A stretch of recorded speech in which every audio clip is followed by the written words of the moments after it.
ফেব্রুয়ারি মাসে যদি বৈষম্য বিরোধী এবং জাতীয় নাগরিক কমিটির তাদের সহায়তায় তারা যদি একটা রাজনৈতিক দল গঠন করেন, যেটাকে আমি ইতিমধ্যে স্বাগত জানিয়েছি, আমরা বহুবার, আজকে তো একটু আগে আজম ভাইও সেটা বললেন, সমাজের সবাই তাকে আমরা অ্যাপ্রিসিয়েট করব।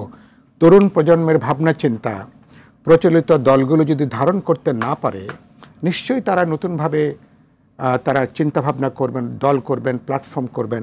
কিন্তু গুরুত্বপূর্ণ হলো যে আমাদের এখানে অভিজ্ঞতা যেটা, সেটা হচ্ছে যে সরকারের আপনি বাতাবরণের থেকে, ছত্রছায়া থেকে, রাজনৈতিক, অর্থনৈতিক, প্রশাসনিক সমস্ত বিষয়ের মধ্যে থেকে যদি আপনি দল গঠন করার চেষ্টা করেন, তাহলে একদিকে সরকারের চরিত্র নিয়ে প্রশ্ন উঠছে, আরেকদিকে সরকারের যে এই দলের যে সম্ভাবনা, শুরুতে কিন্তু হোঁচট খেয়ে যাবার একটা আশঙ্কা আছে।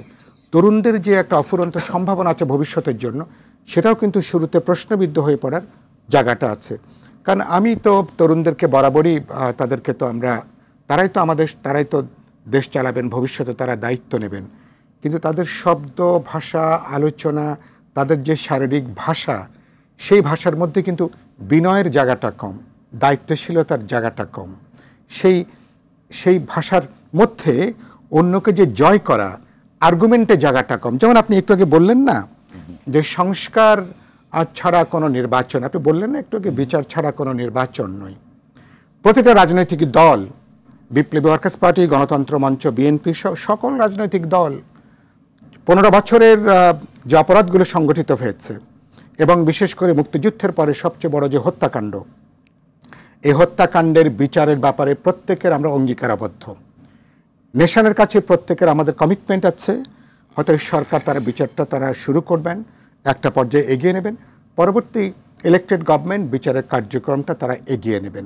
সুতরাং বিচারের প্রশ্নের ব্যাপারে এটা নিয়ে কোনো আপত্তি, বিতর্কের কোনো প্রশ্ন নেই। 2 নম্বর হচ্ছে সংস্কারের ব্যাপারে। রাজনৈতিক দলগুলো 5ই অগস্টের পরে না, বিপ্লবী ওয়ার্কার্স পার্টির 10 বছর আগে থেকে, গণতন্ত্র মঞ্চ আরও 2-2.5 বছর আগে, আমরা যুগপথে বিএনপি সহ 31 দফা যে দিয়েছি, সেটা আজ থেকে 2 বছর আগের কথা। তার মানে পুরনো জমানে কেউ ফিরতে চায় না। যে ব্যবস্থা একটা দল একজন ব্যক্তিকে কর্তৃত্ববাদী করে, স্বৈরশাসক করে, তাহলে সে রাষ্ট্র, সরকার, সংবিধানের একটা গুণগত গণতান্ত্রিক পরিবর্তন, তার একটা ডেমোক্রেটিক ট্রানজিশন, যেটা তাকে দায়িত্বশীল করবে, জবাবদিহিতার মধ্যে আনবে, স্বচ্ছতা নিশ্চিত করবে। সে জায়গাটা তো, এটা তো আমরা পাবলিকলি আমরা কমিট বাউন্ড। সুতরাং এই প্রশ্ন তোলাটা খুবই অবান্তর যে রাজনৈতিক দলগুলো তারা বিচারের আগে নির্বাচন চাইছে, তারা সংস্কারের আগে তারা নির্বাচন চাইছে। কারণ 16 বছর যে অবস্থা রেখে যাওয়া হয়েছে, গুরুত্বপূর্ণ পরিবর্তন এবং রিফর্ম ছাড়া একটা অবাধ, নিরপেক্ষ, বিশ্বাসযোগ্য নির্বাচন হবে না। ফলে নির্বাচন এবং সংস্কারকে যেভাবে পরস্পর মুখোমুখি দাঁড় করানো হচ্ছে, পুরো উপস্থাপনাটাই ভুল এবং এটা অন্যায় এটা। এবং রাজনৈতিক দলগুলো প্রত্যেকে বলেছে আমরা, আমাদের ন্যূনতম কমিটমেন্ট আছে, এসব ব্যাপারে আমরা ফেব্রুয়ারি থেকে জাতীয় ঐক্যমত কমিশন আমরা আলোচনা করে পরবর্তী আমরা ছোট্ট একটি প্রশ্ন খুব সংক্ষেপে উত্তর দেবেন। বলুন। যেটি প্রধান উপদেষ্টা মোহাম্মদ ইউনূস বলেছেন যে জনগণের সিদ্ধান্ত নিবে তারা স্বল্প নাকি বড় ধরনের সংস্কার চান। জনগণের কিভাবে সিদ্ধান্ত?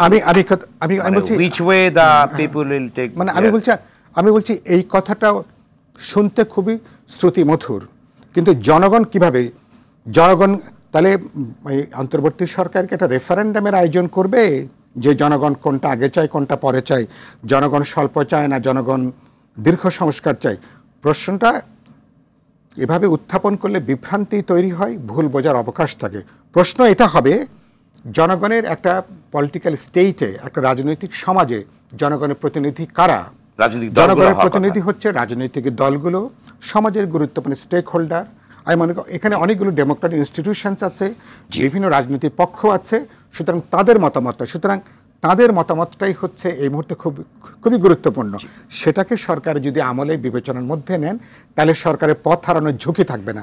আর সরকার যদি ওই পথে হাঁটেন, সরকারের সাথে যদি দলগুলোর যদি দূরত্বটা বাড়তে থাকে, সেটা অত্যন্ত অনাকাঙ্ক্ষিত, সেটা আমরা কেউ চাইবো না, তাহলে সরকারের জন্য কিন্তু বিপদটা বাড়বে।